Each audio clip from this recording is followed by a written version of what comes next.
Hello everyone, this is your host and host Apurva and welcome to another episode of Chal Presents Kya Haal Chal podcast. And in this episode, we'll be having Mehndi Shivdasani and Mansi Shah from Hum Prithvi Se, an organization co-founded by Mehndi Shivdasani, Mansi Shah and Pooja Domadia, who met in a zero waste community and decided to join hands and work together for a better future. This organization works for creating solutions for an earth friendly lifestyle and making people aware about them through social media and workshops. We'll be talking about waste management, sustainability, and about their journey in this episode. So, without wasting any time, let's get into it. Welcome to the podcast.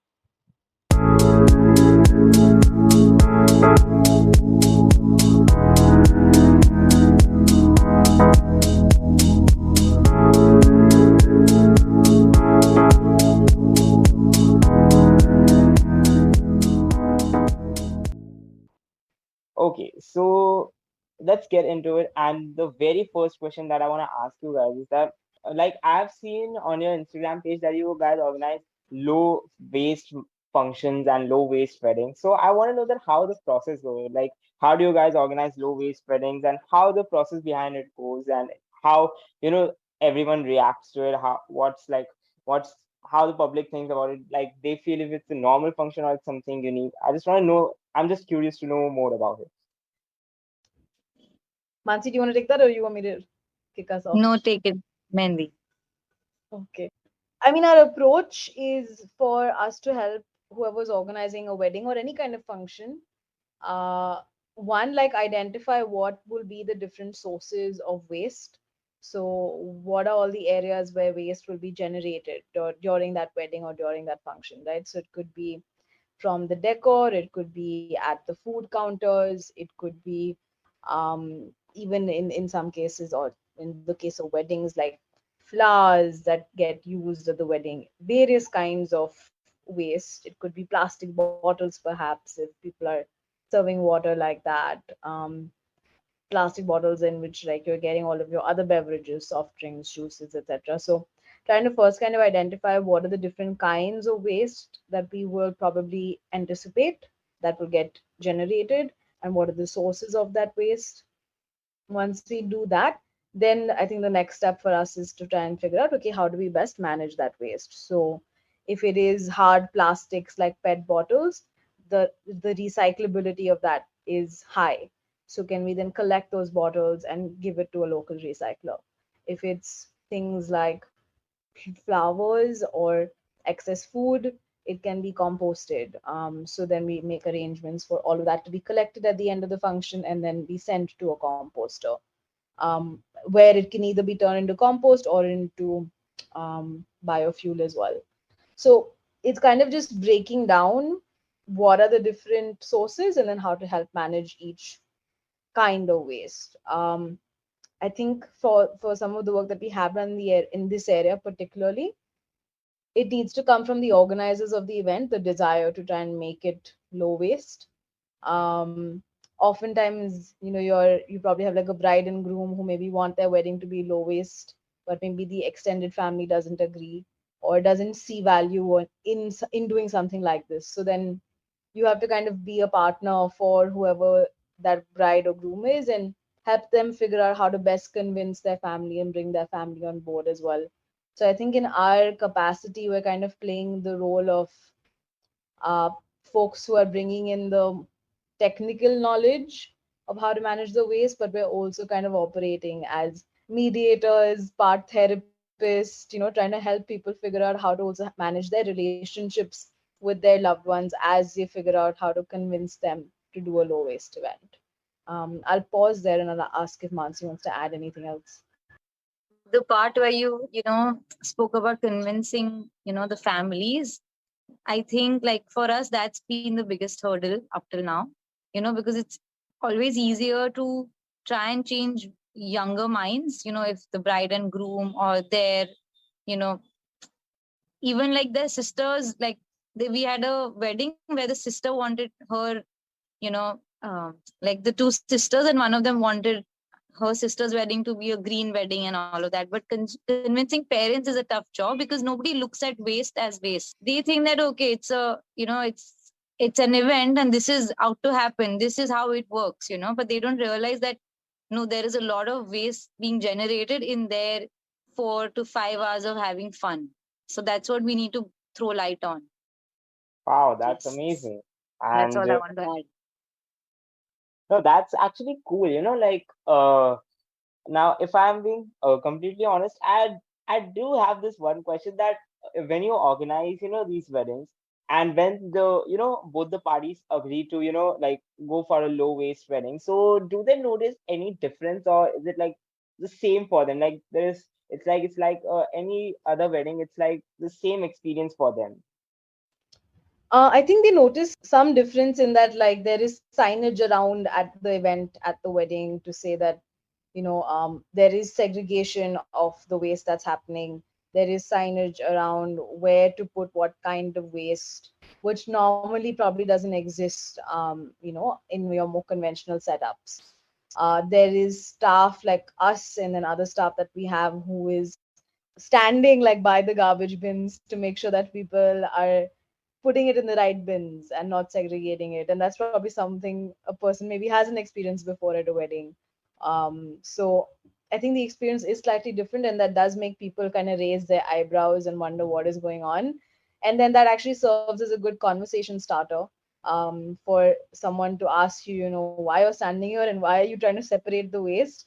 That then goes and snowballs into a bigger conversation around waste management. So while it may seem unusual to a person on the opposite end in the beginning, when they hear why we're doing it and what we're doing exactly, I think they start to buy into the concept and see value in our approach. So it is slightly different, but it's not entirely different either, because you don't want the experience to be completely like different or jarring to the system or shocking to the Hmm. system, because then people will also probably react negatively, right? You want to be able to bring more people into the fold and have them see value in what you're trying to do. So yeah, Mansi, please add anything I may have missed, of course. Uh, yeah, I think we had to be very patient with everybody. Okay. The staff which was working, the people in the kitchen, everyone who was waiting the food and, serving food, even the guests, and also the main, the parents and everybody. Like we had to be very patient. We had to keep smiling all the time, even if someone threw, like the waste in the wrong dustbin. We had to be like, oh, it's okay. We are here to help you, and we have to be very calm, because if you're gonna be like, if you're gonna like be like, oh, you're uncomfortable, they've done something wrong, they're gonna be repelled. That, oh, okay, why are you trying to teach me? I'm here to enjoy Hmm. myself. So I think patience also played a very important role. We had to be very patient with everybody around, like whoever we were working with, whoever we were working for. So yeah, that was like a thing we learned while we do this. Oh, I mean, well, if I'm being honest, it's really a unique experience. And now, I mean, I'm wondering that maybe I also need to attend one of the low waste weddings, one wedding or any one function like that. Maybe me and Vishal can go to one of such functions, and we can get to experience something new. That's something really unique. I'm really enjoying the idea of the whole concept and the whole idea of it, and I really want to experience it once. Okay, so now moving on, the next question that I have is like I was exploring your Instagram page, and I saw that you guys have also shared a lot of ways through which you can do waste management at home, and they are very easy, very tricky, very easy. Like one I saw was with onion peels where you were making I don't know exactly, but insect repellents from onion peels maybe. And I saw that, and I was like, wow, it's something easy that we can do that at our homes, and it's quite accessible as well. So I want to know that how you guys like come up with these kind of hacks, these kind of ideas. Like, do you guys discuss it among yourselves, or like how the whole thing goes? Like, Okay, Mehndi, I'll just answer this. So basically, low waste living is literally trial and error. Okay. And, even if we've done this for 6 years, 7 years at a stretch, there are times we fail terribly. Okay. But when you're learning, it's a process, right? Even failing is a learning process. So like you said, the onion peels that we made, the liquid, which is used as a natural repellent for pests. So all of us discussed this in the zero waste community, that what are you using for pests? Can you give me some ideas? And that's how we all come together with a good solution. So yeah, that's the benefit of having a community. We can share our experiences, failures, progresses with each other, and then find a nice solution around it. So yeah, the onion peel thing that you had seen on our Instagram page is one of that. It's a result of trial and error and an experiment which works for most of us. Wow. And Mehndi ma'am, do you want to say anything on that? I want to say, don't call me ma'am. Apart from that, I think Mansi answered the question. Okay, so I'll call you Mehndi Didi. Will that work? Just call us Mehndi and Mansi by our names. There's no need for Yeah, that's fine. be or Just ma'am don't or make us anything feel of old that. now. It's not It's Yeah. not even just about feeling old. It's just like, like I'm very much habituated to calling everyone ma'am, and so it's been like ages now. In school, we have been calling so many teachers ma'am, and so that now when I see someone, anyone, even if they are a single, even 1 year older than me, I just call them ma'am. So Didi, bhaiya, ah, such a such a mess. so for this conversation, you can put that out of your mind and just call Yeah, us yeah. ma'am. You can just remove it from your dictionary for today. Okay, okay. So yes, Mehndi, do you have anything to say on this? Nothing. Okay, yeah. I'm again asking. See, such Yeah. a mess I am. I'm such a mess. Okay. So moving on. It's Now, fine.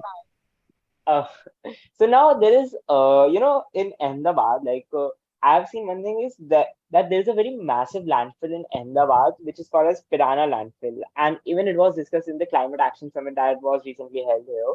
And when people were discussing about it, they shared so many facts about it, that how hazardous it is, how many toxic fumes it is releasing every single day, and it's because of the we people are like not uh, jumping our waste very carefully. Like you guys are doing it so well. You are managing your waste. You are doing it for the last 6 7 years. And I would also like to tell my audience that all these three women are not just only running this organization, but uh, Mehndi is also a blogger. Mansi is running GiftGreen India, and Pooja is also running her own venture where she's promoting, waste management and in a very unique way of her own. And everyone is unique over here.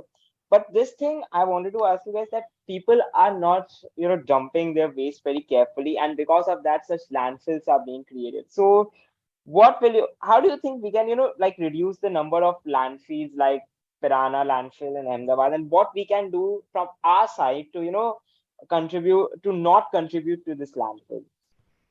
I think that it comes down to you and I and everyone, whoever we can influence. Um, Comes down to us becoming more mindful consumers, right? Can we become careful about what we purchase, what we consume, and then how we manage that, right? So if we are uh, most cities, for example, like tend to have, I think, some version of shops where you can, for example, go and buy snacks like chips and other kind of farsan in bulk, where they have these counters and you go and you pick it up. Most places will then package it in a plastic bag, but if you go there with your own box, for example, they'll probably give it to you because they sell it by the kilo or they sell it by grammage, right?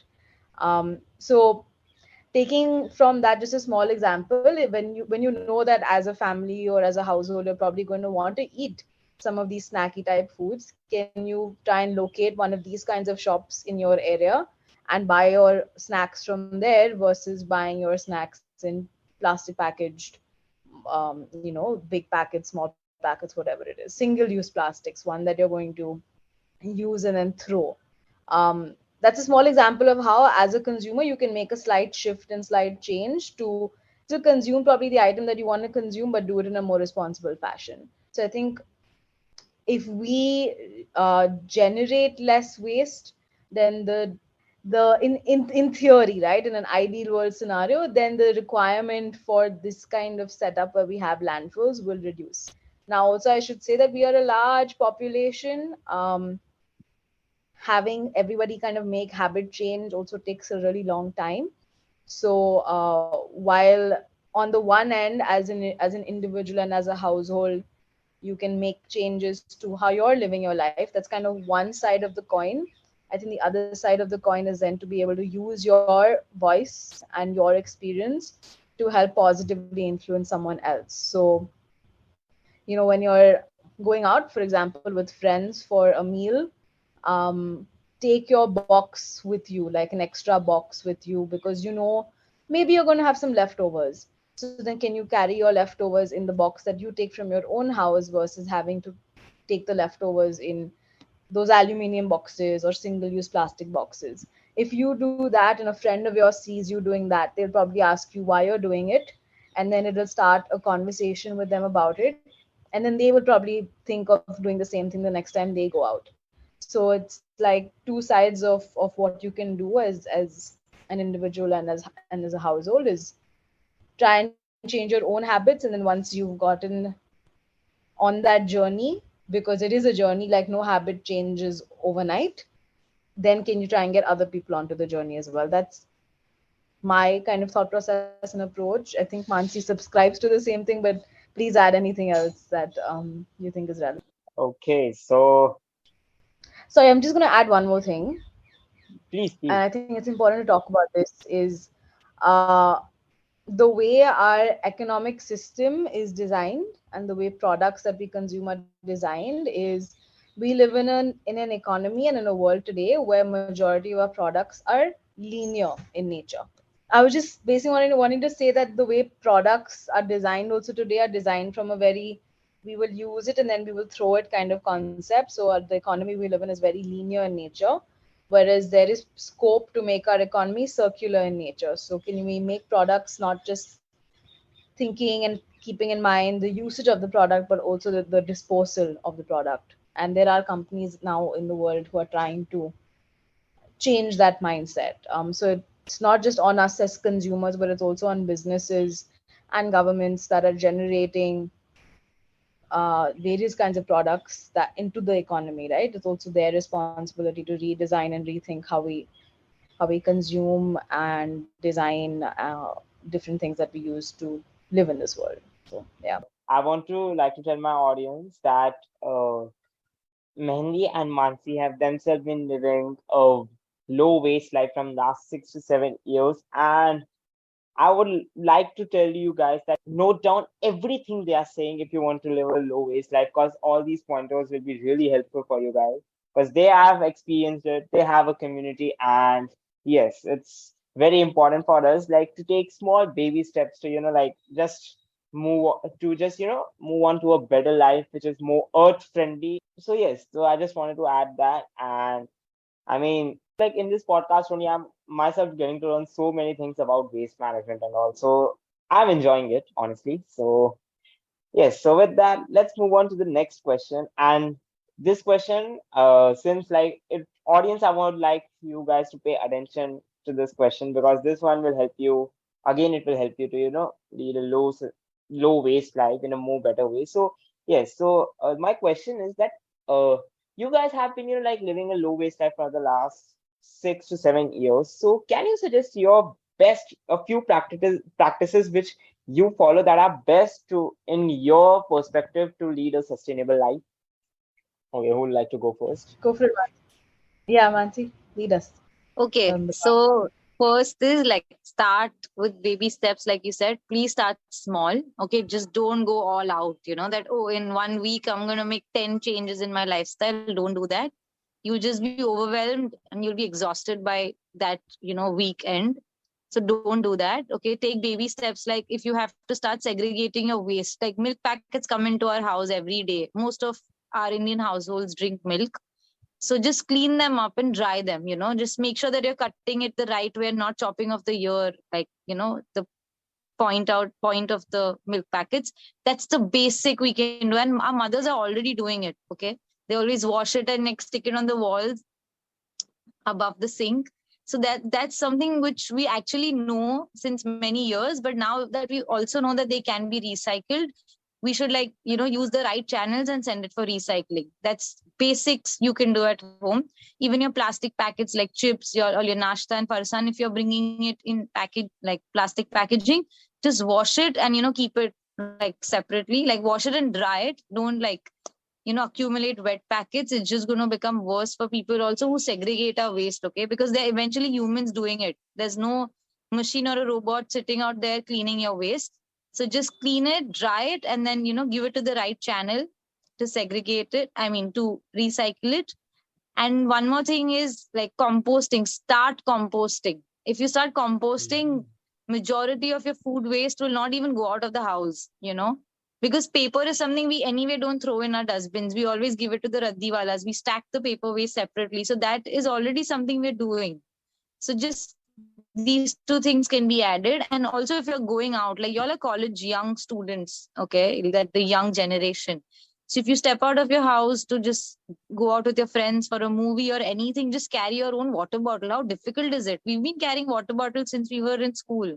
Water bottles and True. a napkin. That was like our must haves, okay? And just with that, Mhm. carry a spoon or a fork with you, like, or your own glass or a mug if you want to have coffee. Or that's basics, right? And also it's hygienic because you're using your own thing. Because we think that we are getting these coffees and stuff in these nice plastic disposable like cups, and you think it's hygienic, but it's not. It's packed, and Mhm. it's like the glue which is used is not hygienic. It's packed and kept in like such shady places where all sorts of germs are around. So might as well just carry your own cutlery, your cups, your bottles. And yeah, I think that's the basic. Let's start with that. And carrying your own veggie bags, I mean, how difficult is it? I think our grandparents always had, like, you know um, bags made out of old cloth lying in the house for all the Mhm. vegetables. Now Yes. just humans are getting more greedier and want vegetables in each, like, single bags, like, lemon in a different bag, and peas in a Mhm. different bag, and everything in different bags. But I think we can just cut that down. It's unnecessary, actually. It's not really necessary to add that much waste. So yeah, that, I mean, these things are doable, and we all can do it. It's, yeah, I think. And there are many more things, but I think, yeah, I'll just limit myself to these. No, it's like a master class we are getting on waste management. So please. Okay, so Mehndi, please you also add some few pointers because I'm just excited to hear more. Um, I think, like I was saying earlier about the weddings, where we try and look at the sources of the waste. I think that's what one needs to do even in their own lifestyle, is basically conduct what we describe as a waste audit, right? So figure out where in your life are you generating waste, and then once you know that, you can then start to tackle it slowly. Like Mansi said, it can't be done in 1 week. It is not an overnight process. We've all created habits and lifestyles and ways of living over a span of majority of our lives. So like depending on how old you are, that could be 10, 15, 20, 30 years that you've been living a certain way, and now you're trying to change that. So while there are a lot of practical tips that like Mansi's offered, I think it's also important to say that while we make these lifestyle changes, you have to be kind to yourself and show yourself some grace, because no change is going to happen instantly. It takes time, and it's important to kind of be uh, kind to yourself during that process. In terms of practical tips, I think Mansi's covered a lot of the basics. Maybe the only other immediate thing I can say is, if you are living in a house where you're sharing your house with other people, getting everybody else to make the same lifestyle changes as you is slightly trickier, because it's hard. Yeah, change of any kind is hard. It pushes someone to an uncomfortable spot. So before you expect others in your household to change, can you in your own capacity change your for yourself? So like one of the easiest places to start is probably your bathroom and like your personal care products that you Mm. use. So That's what is the soap that you're currently using? Can you start to switch over to a more earth friendly soap, both in terms of ingredients but also in terms of packaging? what shampoo are you using, what brush are you using, things that you have control over for yourself, versus like the kitchen or groceries where there's probably other people involved in your household who manage it. So I think start with yourself and like lead by example, and then slowly start to bring other people on board the journey as well. That's how I approached it, and it, I think, made my transition to this lifestyle a little bit easier. Hmm. Yeah. So, wow, that's some really good tips. And I'm taking notes. So, yeah, audience, you also should take that because, again, I'm saying some really good tips to start a low waste life. So, okay, and the fact that I'm excited because I'm doing a podcast after so long, or I'm excited because I'm getting to learn so much in this podcast. I don't know for what reason I'm so excited. My friend Vishal over here is having a question for you that he wanted to ask, and he must be tired of now to see me speaking for so long. So, Vishal, the stage is yours. No, no, no. I am still excited. I have same energy. Good evening. My name is Vishal, and I have some questions for you. I am the co-founder of Jal organization. So my first question here goes is that I have seen from your social media handles that you had organized an online workshop on the topic sustainability. So my question is, what are your opinion and views about it? Do you think that the world will achieve sustainability in upcoming future? If yes, then can you please justify? And if no, can you tell us the reason so? I mean, we are seeing a lot of movement towards sustainability and people wanting to be more earth friendly, more eco friendly. It is happening, both in terms of, I think, the kinds of products that we're seeing in the market, the kind of focus businesses and governments are placing on climate change and sustainability. So the shift is happening. Of course, there is also a lot of greenwashing happening. So it's important to try and educate ourselves as customers and as citizens on what is a genuine effort versus what is not a genuine effort. But just to draw that with an example, I think when I started my low waste living journey, 2017, um, the cost of a bamboo toothbrush was about, I think, anywhere between 100 to 150 rupees. Now I think the cost of a bamboo toothbrush is probably about between what, Mansi, 30 to 40 rupees, maybe cheaper even. Um, Yeah, around and like 40 to 50 rupees. yeah, so it speaks to just how when there is more demand for something, the supply will be provided, right? And the fact that this cost decrease has happened means that more people are demanding this kind of product. So economically as well, we're seeing a shift towards more sustainable options. There is an explosion of like personal care brands in the market that are offering more eco-friendly options. Again, one needs to question and educate themselves about what is actually eco-friendly versus what is just companies pretending to be eco-friendly. There is, and that's a whole other like workshop topic also for us, that we deliver. So to your question, I think the shift is happening. It's happening slowly, but it's coming. There's no doubt that this is becoming more front and center in people's minds.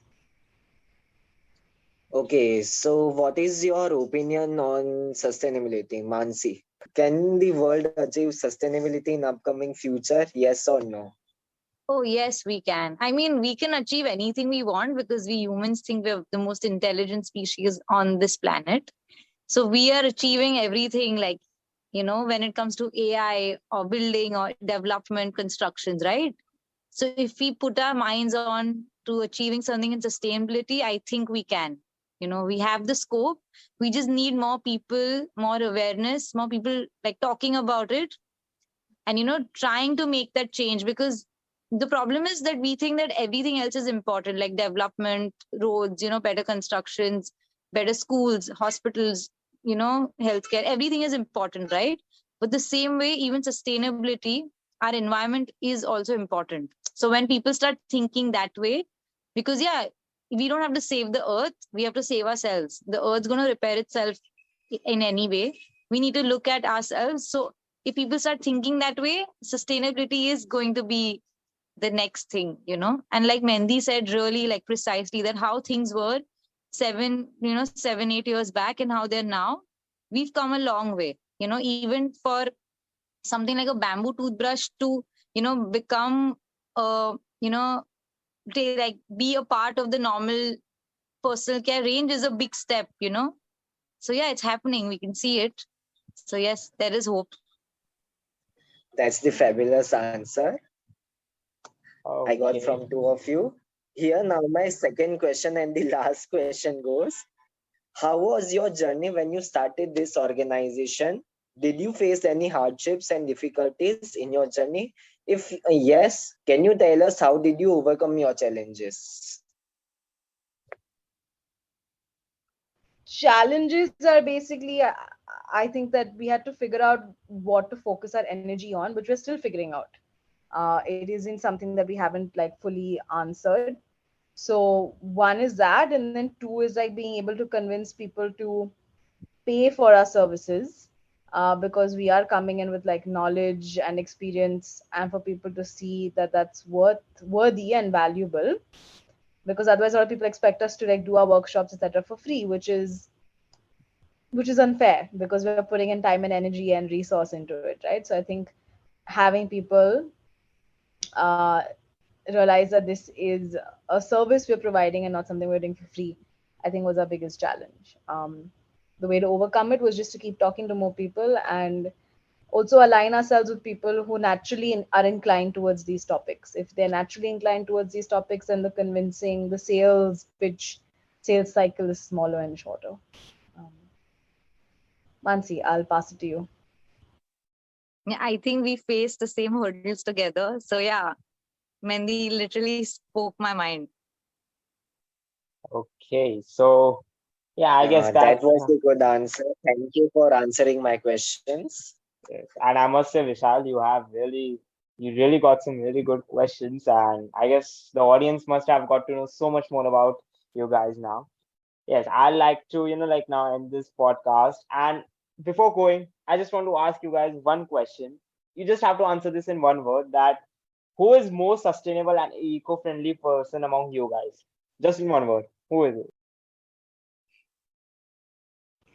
I think we all have our strengths and our areas of development equally. That's my Yeah, answer. I mean, yeah, you can't compare. We don't compare ourselves to anybody. Okay. So with that, we are at the end of today's podcast. Thank you so much everyone for tuning in. I'll meet you guys in the next episode. Till that, see you. Thank you everyone.